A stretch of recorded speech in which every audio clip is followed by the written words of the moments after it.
Olá! Este vídeo é o resultado de uma experiência que fizemos no contexto de um workshop sobre cognitivismo e artes, levado a cabo na semana de 4 a 8 de novembro de 2024, na Faculdade de Letras da Universidade do Porto. 3 dias dessa semana foram dedicados a palestras e discussões sobre como as artes se relacionam com o conhecimento e a compreensão. Nos outros dias fizemos a tal experiência, 2 visitas a museus, na região, fora do Porto. Num caso, o Museu Municipal Amadeo de Souza-Cardoso, em Amarante. No outro, o Museu da Fundação Coutinho de Miranda, em Vila Nova de Famalicão. Por que lhe chamo experiência? A ideia, basicamente, era ir ao encontro de obras de arte com as quais os oradores convidados do workshop não tivessem contacto prévio. Num caso, a obra de Amadeo de Souza-Cardoso, no outro, a obra de vários autores do surrealismo português. O momento da descoberta, ou seja, aquele momento em que estamos a tentar dar sentido àquilo que vemos e, no espírito do workshop, a ver se lançamos luz sobre a nossa própria experiência. Claro que o momento da descoberta não é um ensaio preparado, portanto, não é uma série de ideias articuladas sobre o que estamos a ver. O que nós tentamos fazer não é dar ao ouvinte uma espécie de palestra no museu, uma aplicação do cognitivismo estético àquelas obras em particular. O que nós queremos é mostrar em ato como a nossa atenção, naquele contexto da conversa entre os convidados e membros da equipa e os guias do museu, a nossa atenção é captada, dirigida por este ou aquele aspecto do que estamos a ver. E eu creio que esse tipo de experiência pode ser iluminante de um modo muito diferente, como o artigo ou a palestra o são. Em ambas as experiências tivemos a amável assistência das guias de cada museu, no caso do Amadeo de Souza-Cardoso, a Aida Guerra, e no caso da Fundação Coutinho de Miranda, a Cláudia Quaresma. O que vamos escutar nestas gravações consiste na apresentação feita por cada guia, museu e respectivo espólio, mas também nas conversas que se geram entre os membros da equipa, os convidados do workshop, cada um de nós e as guias do museu, portanto, tudo isso. Ora, em nome de toda a equipa do projeto, espero que apreciem o resultado e que ele seja útil de algum modo. Muito obrigado. This is the cloister. We have the church San Gonçalo, and this monastery has been built by Dominicans, monk Dominicans, and you have 3 cloisters. That one over there, that is the public service. This is the museum, and then you have the other one that is a mix. The ground floor is related to the church, and the first floor is museum as well. Okay, so it's a little bit of a mix. This monastery has been built in the 16th century, and this part over here has been changed when in the 80s of the past century, 20th century. These have been thought as a museum, so have been rebuilt for B1, and this part over here, it's from that period, and this been built by the design of the architecture of that is Alcino Soutinho. In that period, I've been win awards of how he managed to rebuild it and everything. What happened here, you can see the design of the original building, and that part over there is clear a modern architecture. Okay, it's clear. It's to mark the different periods of the monument and what happened here. So you have the straight lines and the use of glass as a whole, not just like a little window, but as one structure of one part of the structure of the building. This is the innovation that you can see.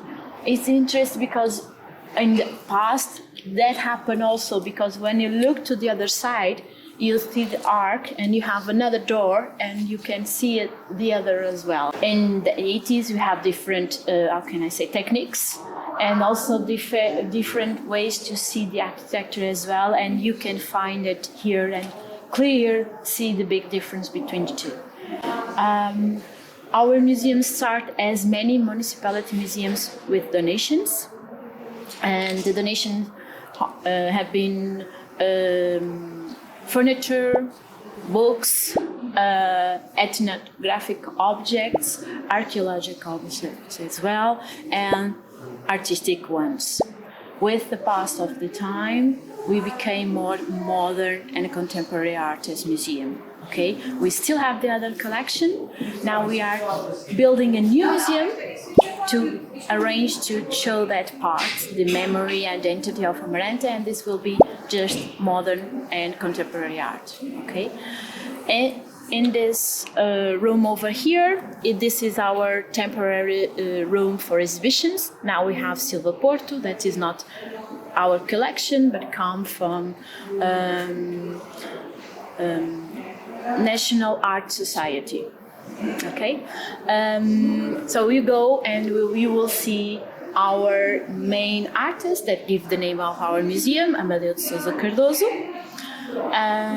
For us, it's an honor to have a museum with his name, because he's changed so much the art in Portugal in that period, so much that even if it's 15 years after he's dead, the artist in Portugal. So it's a very big influence. Let's go. Any question that you have, that you want to, some expectation that you have, question that you want to do, just ask, okay? Let's go. I know that you come to listen a little bit about Amadeo and Molinas. I just want to give you an idea what happened in Amarante. In Amarante we have many artists that born here and influenced other artists. Inside of our museum we have Amadeo, that is the younger one, but we have other two painters, António Carneiro and Cássio Lino, both masters of painting, okay, but the revolutionary was Amadeo, but the other one have been recognized as the best of what they are doing in that time. So, and they have a period of time when the three are living and work at the same time. So it's interesting to understand why it happened this in this small city. So what you have here, you have, this is the first drawings, not the first because he very young started to draw and everything, but here you have cartoons, something like that. What happened? This is being the outside of the academy when Amadeo goes to Lisbon, and this is where the artists want to go outside what the main frame of aesthetic in Portugal was in that period. And what is different? Of course, you very the oversized nose, the mouth, and everything, very typical of this kind of drawing, but also and social critic as well. For example, this is his wife, just for you to have an idea. This is a friend. This is the same guy here and here. So a very close friend from him. And what is the big difference? This is Amadeo and another friend, Manuel Laranjeira. This is another artist. In that period, many artists do a portrait of themselves. Amadeo we don't have a series of them. Little works of, and this is one of them. What is different, for example, is when you see here in this drawing is not a physical critical, and so it's not social as well, but he's trying to show how this guy is as a person. So it's someone that hurt himself, but not do the easy one that will be with the hands, will do it with the feet. So complex person and in some point auto-destruction as well. So this is like a psychological portrait than the physical one, and this is not very usual in this kind of drawing in that period. You have to think that we are just talking about 1911, 1912, so you have an idea. I like this idea of the way in which what you just explained about self-hurt and self-destruction. It's a very nice way to, it kind of really forces you to consider yourself as your own victim. Usually when someone puts the foot on your throat, it's kind of very aggressive act of violence. So to be presenting someone who is doing that to himself, that is really is a visual, I think very powerful visual image of the hurt that we can induce upon ourselves. I was wondering, what was his wife also an artist, or what was the kind of relation with her? They acquainted each other in Paris. Oh, So was she a Parisian? between the artist that he know, she not Parisian. That happened very usual in the Paris in that period because everyone go there, so we know each other, have a strange relationship. She never has anything related to the arts. The only thing that is responsible of the wife is we have the works now. So she was the protector of his husband, her husband. This one is a beautiful painting, and I saw it on the internet, and I imagined that it was bigger. Yeah. But now, as I see it, it's perfect dimensions. I don't know if you agree, and others. But was it his house? Yeah, House of family. his parents. Family house. Yeah, It's beautiful. and you can. I like the style. Very much. It's And a those mix. pale colors. Yeah. What you will see some of them is something that's very regular in Amadeo. The colors is a very strong mark. You will see in the rest of the work as well. Just considering his face is almost like a piglet face. It's so, because what she was saying before, it's like a caricature, but I wonder whether it is also a kind of personality trait. Yeah. And this guy here, the shadow, it almost looks exactly like the shadow has eye. Yeah. He has an obsession about noses. We now see in different books and different, even in that one, you can see a little drawing about the nose.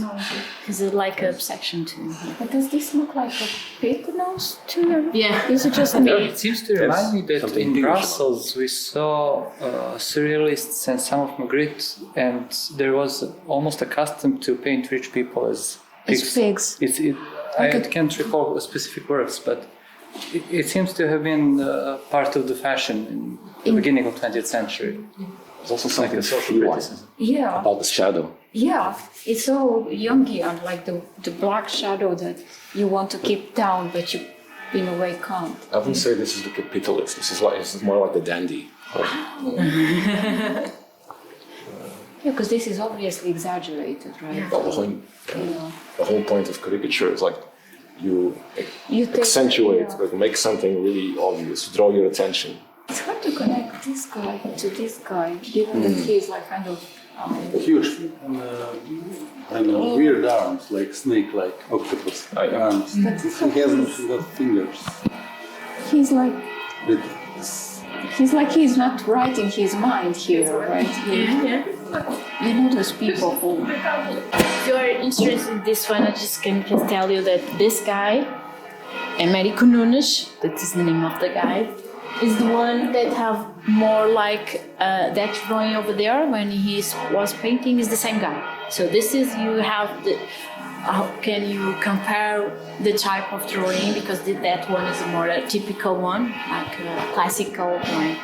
And this is, So he continuously painted his friend. yeah. That was like This is one that marked him. And do you know who this woman is? We don't know. Have some, for example, this is here you have the name of the guy over here, and here you know that he's in Espinho. You have the name that is a city near to the ocean, and Espinho is a place where the rich people go to the beach in the north of Portugal. So the walk near to the beach was a formal walk, and everyone go.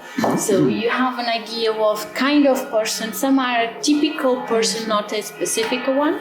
This woman is one of that So examples. would he be like laughing at this guy, like mocking him, or Yeah, like derogative caricature in that way? you want like more emphasize not the guy itself, But the type but the type of guy and the social group that he been connected to. This one is recognizable. Yeah. He want to hunt. He want to hunt like this was from a rich family, and everything related to the hunt was very amusing to him. So the horses, the animals running, everything. They are very distorted. Yeah. It's not the bodies, the shapes, and the kind of physical appearance that there's no animal like that, right? It's a little bit of zebra with a little bit of giraffe, merged together. Like chimeras. That's pencil, right? This is pencil, and you see here the tongue. Yeah. Seems like a snake. Yeah. So it's more what was interest to him is the exotical appearance of them. It's not animals that we know, but the animals influenced by exotical animals from other countries that he never knew before, and he mixed them, and the plant as well. Curious, ships and dragonflies and guns. Yeah. And the style is very, very developed and unique. I think. I like this way of presenting animals. What you see here is a type of work. What you will see several different. He experienced. He want to experience what happened in Paris in that period. He want to experience everything and every type of painting, drawing, and influence that the artist was having in that period. So this is, you almost put in groups and understand what would be, how he was influenced doing this or doing that. So this is completely different from that one, for example. And you go on and on. I really like how, for me at least, it's like these animals are panicking, like the real suffering that and fear, and they understand that they are being haunted, and it's really the facial expressions that they have. It's so emotional. It seems. I don't know what you. Yes. With its circles around eyes. Yeah, it's like emphasize real. eyes. In all of them, there's some extra element that seems to perform a different representational role. Like this a rowing scene. Why? Guns. And then the ship again. It's like there are layers, see? This is one thing, this is doing something else. Like in iconography. Like the key is there just to make you recognize that sort of distinction between functions of completely different. I used to say some kind of schizophrenic, that he want to do everything at the same time.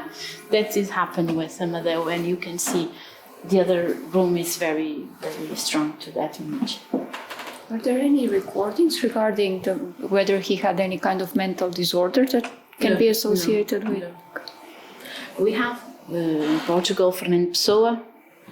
It's a similar way to work, and in some cases he want to diagnose with something, but Amadeo, we don't have that kind of information.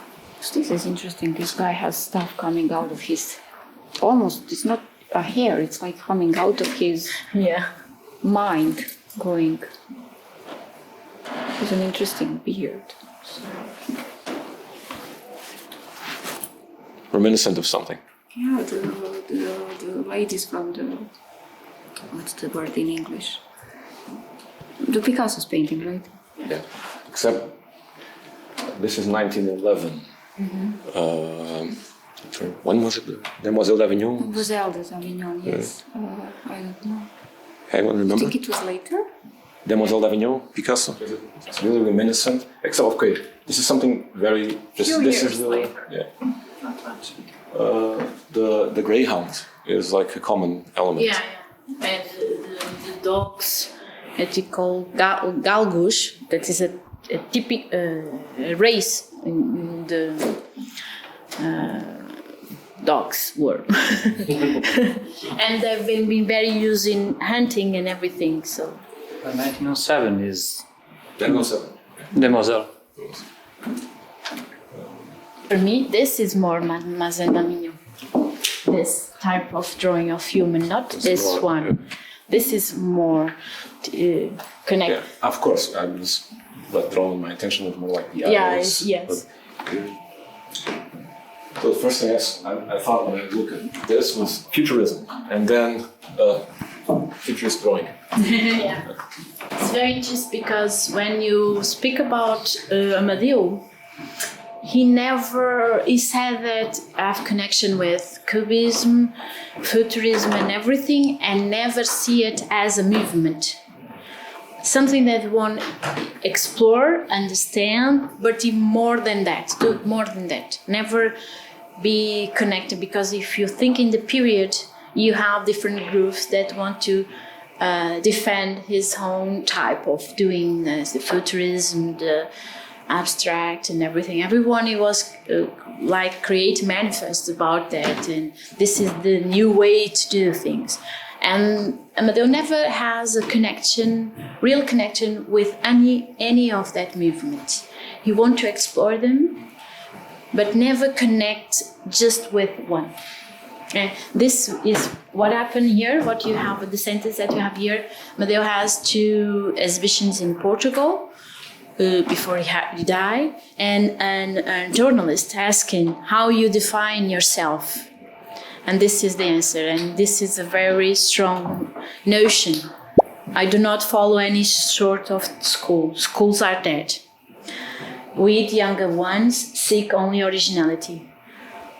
I'm an impressionist, Cubism, Futurism, or Abstractionism.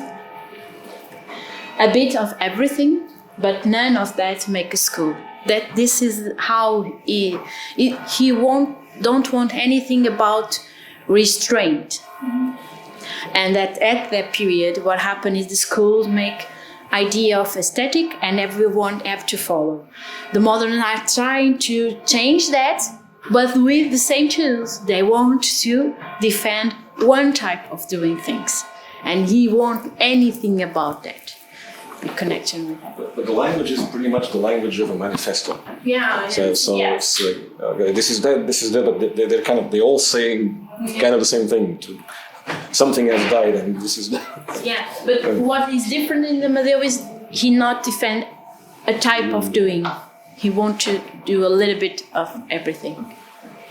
In some cases, for instance, in some cases, like I'm thinking about the futurist, like it seems like you first have the manifestos, and then they are trying to figure out, and now what kind of art do we do to match the manifesto? Yeah. So. He have a series of heads. That one over there is one type. He made so many heads. Some you can understand that is a female, but others it's just heads. And he work. And even with, we don't have an example here, this is the only one, but even with this different type of, some more like with more color than that, others more like related to the Cubism if you want. So trying to do the same type of thing with different ways. But it's like he's only holding it without. And he also, they both seem sad. Life of the instruments. Yeah. Can I just ask you something? When you look to this artwork, for you this is, what is the feeling? Is more rigid? Or is for me, when you think about music, you think melody, so you think more fluid. But do you feel the fluid of the music here? There is a sense in which the painting is created by putting like squares one on top of the other, and then every now and then it's not really with the black squares, it is just with the color dot, how do you put it? Yeah. But it's very interesting. It's like there is a geometry in it, but there is still shapes coming out. It's really interesting.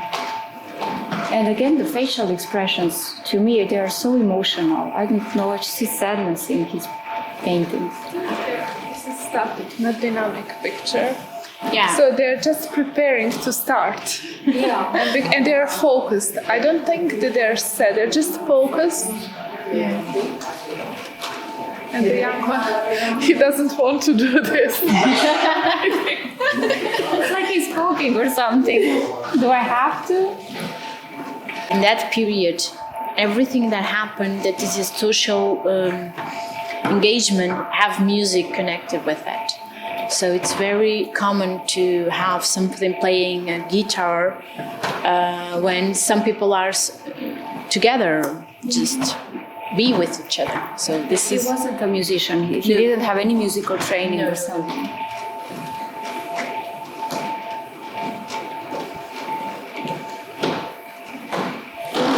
I mean, it's also like there are two faces. Like this is the nose of another. You know that old lady and young lady visual perceptive imagery. This is kind of, it's like there is another person looking in that direction. I don't know why I see it, but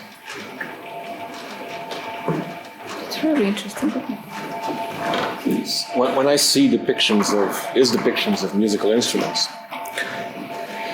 kind of reminds me. There's this other painting, Momentos Doces. You have the folk elements, and then like the part with the pottery or the ceramics. To establish the connection between that on the one hand and the folk elements on the other. Yeah. Like, and when I look at these guitars, there's an element of that. Yes. I think it's like using them to a similar end.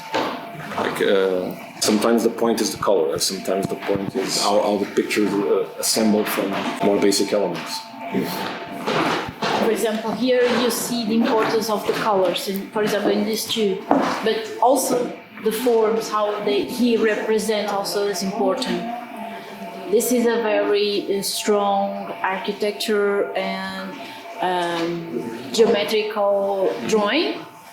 The colors are very, he made the colors is very more like freely. And that one seems like he never even have skeleton, for example, in the heart. So It's like a wall column. It's like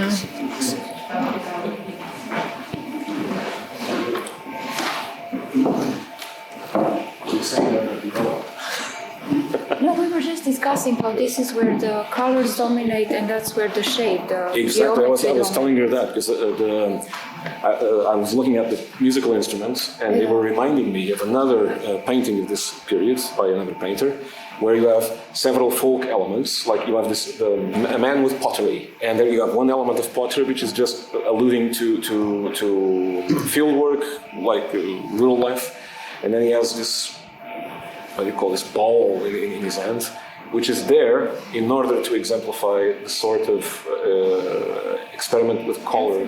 This? It's also like candy, which is bleeding out. I don't know. But I don't. It could be like Macbeth killing the king. But I don't know what this could be. I see this kind of there.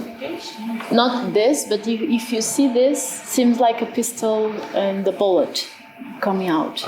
Like a Fire. paint. Yeah. This seems like a building somewhere near. It looks all big. I was looking at this and I saw a hand. Yes. Blue abyss. It's a color remorse. I think this is personification of something. This is not real. Yeah. This is real and this is in his head. Maybe. No. Yes, it's not the outside. Well, it is. We have some filmmakers, Portuguese filmmakers, that take this as and create a film about this. Oh. Yeah. And the same way that guy over there.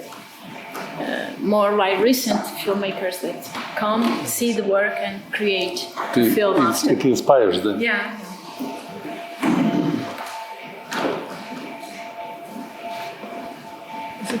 It looks like a microphone, but it's not a Yeah, microphone. it's not a microphone. Maybe it's a cup of coffee or something. Something like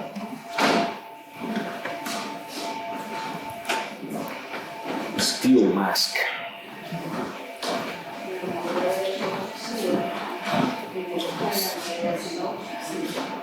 some of this also, if you know another artist that is Almada Negreiros, that's been connected with some of this painting and wrote and creates romance made by through these artworks.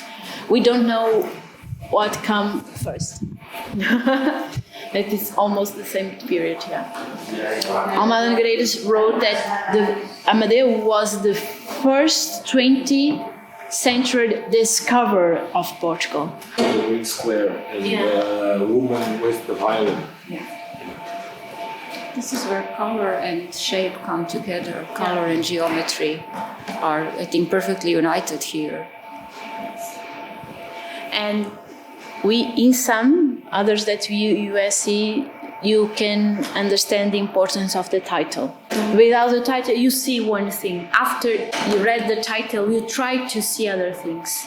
And this is what happened with others that you have seen as well. In Catherine Elgin's book, where she mentions that the conflict of interpretations between Roger Fry and Clement Greenberg about the Cézanne, is it about? It's like it's the two forks of that question coming together here. Is it about the color? Or the Some buildings, I can say that this is mill. This shape looks anthropomorphic to me, like a kind of I don't know. No, we've seen the title before we started to think about the painting, so we are forcing ourselves to see. This is a good exercise. See the painting, not write the title, then write the title. Because of course there's a discussion, because you can see there's two different kinds of things here. Extra information you may have about the painting, the context of production, the intentions of the author, whatever. And then there's a title. But then, is the title on a par with this other information, or is it just a part of the painting like the colors are? These titles, they are the original one when he have to put together the two exhibitions in Portugal. They are the two that he made. He have to put the names and everything. He was responsible for it. Yeah, It's he not was like some totally choice responsible anyone else about made. about that exhibition, how they have been built and everything. So that he had a part of that, very important part. But knowing what you said about colors, it would appear that he was really trying to see how the colors would fit together, more so than to present a windmill as such. For me, at least, I would be. It's interesting how the shapes are so irregular here, and yet the color blocks are still just as dominant as they are in this one, I think. I think that this is the best painting in this room. This one. Yeah, this one, then that one, and then to me. That's one. So it seems that he would be concerned with landscapes, with human emotions, and with colors and shapes, and with instruments. And the combination of all of them together occasionally. Yeah. And even the color, for instance, I look at that, and I go back to in Lisbon, the Gulbenkian, they have this the Don Quixote painting, and the color scheme is more related to that painting, like the pinks and whatnot, than, for instance, that.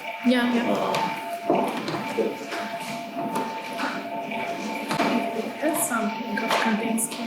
And then you have, this one is also called painting, but abstraction. I read he was influenced by, or has been in some connection with the Blaureiter group. Do some of the paintings here reflect that particular influence?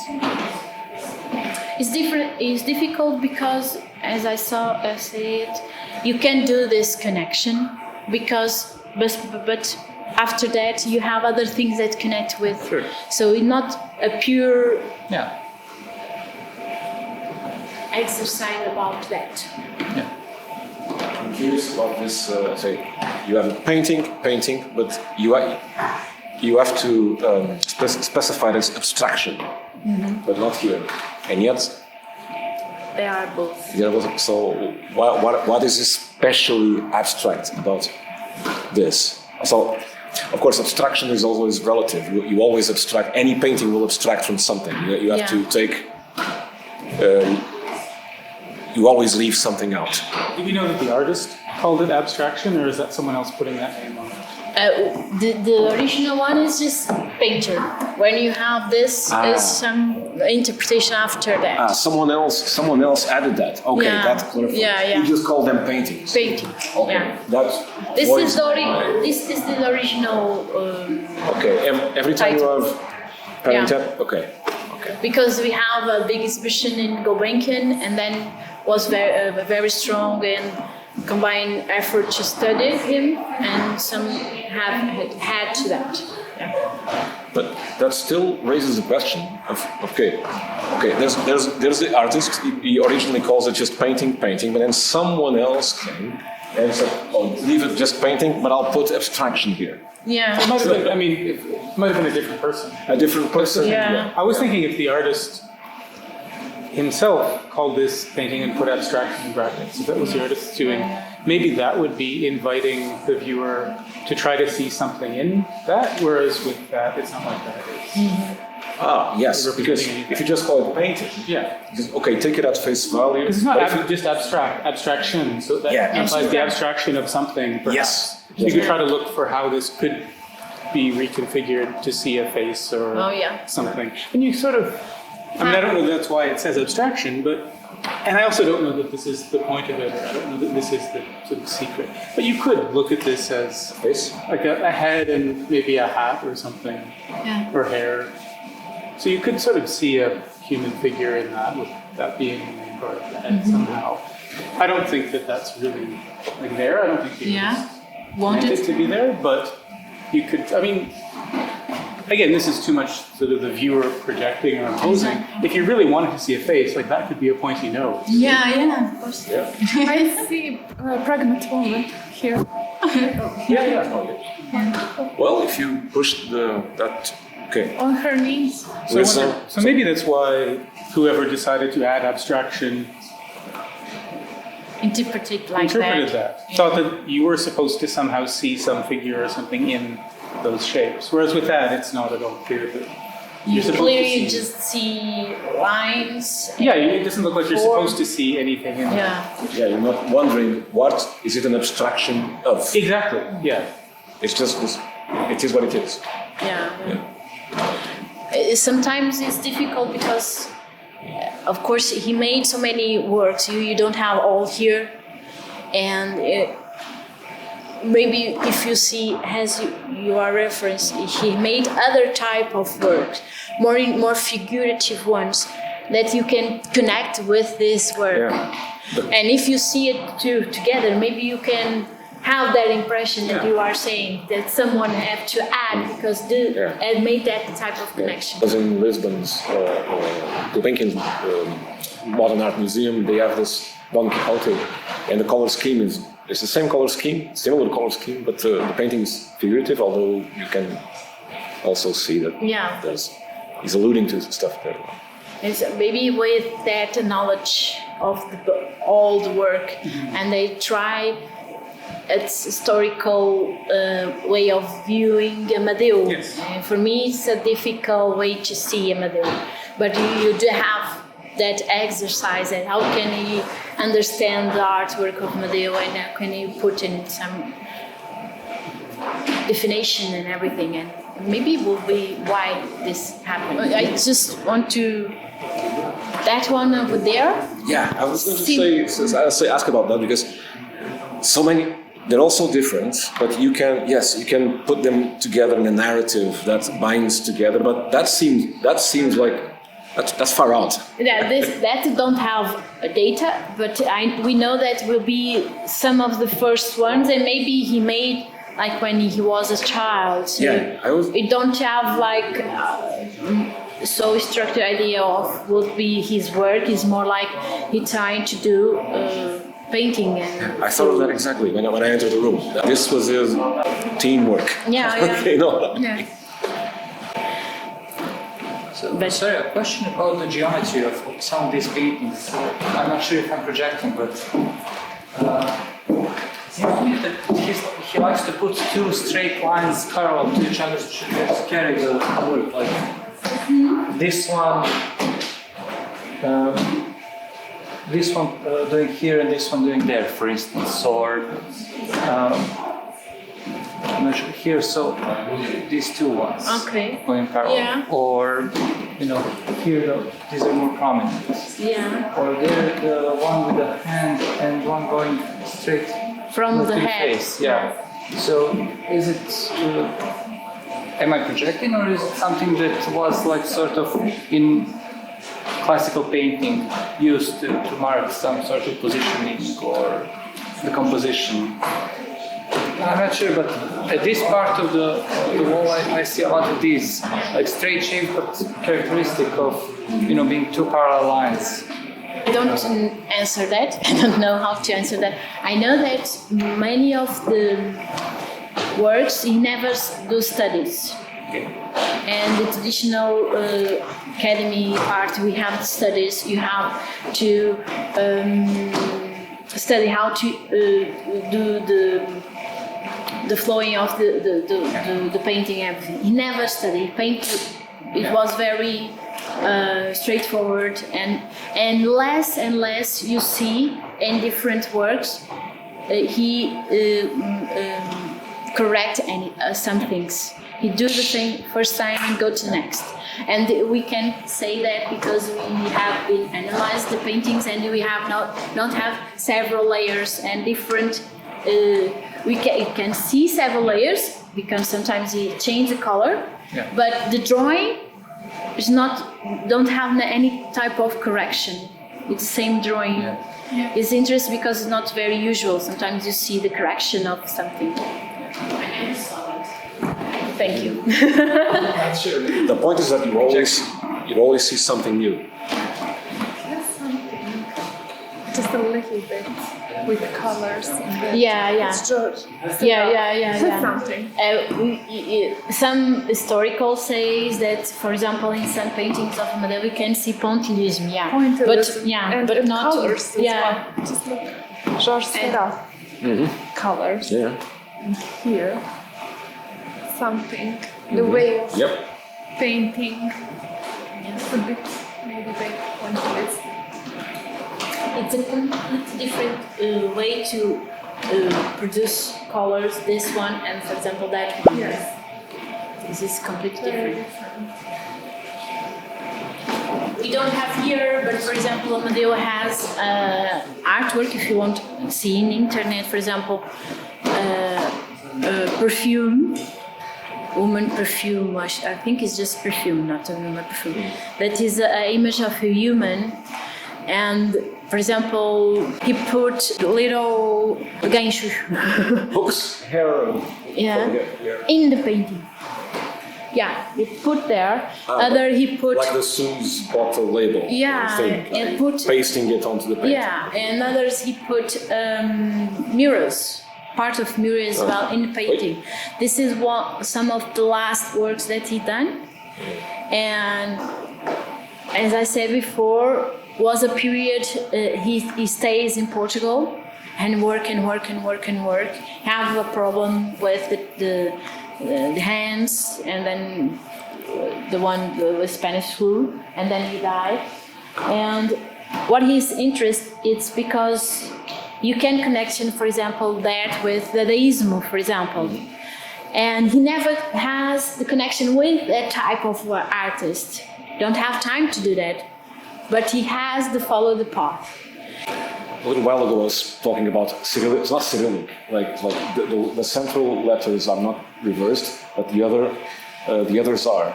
And I was thinking about typography. When you're printing, what's reversed, what's not. I don't know. For sure, I live here with a different perspective because of him. And that's really the point of the workshop was that, about how this teaches us to look differently. In the fact that you say, I'm here every day, but my perspective changes just a little bit from listening how you see it. So, thank you so much. Bye. Thank you.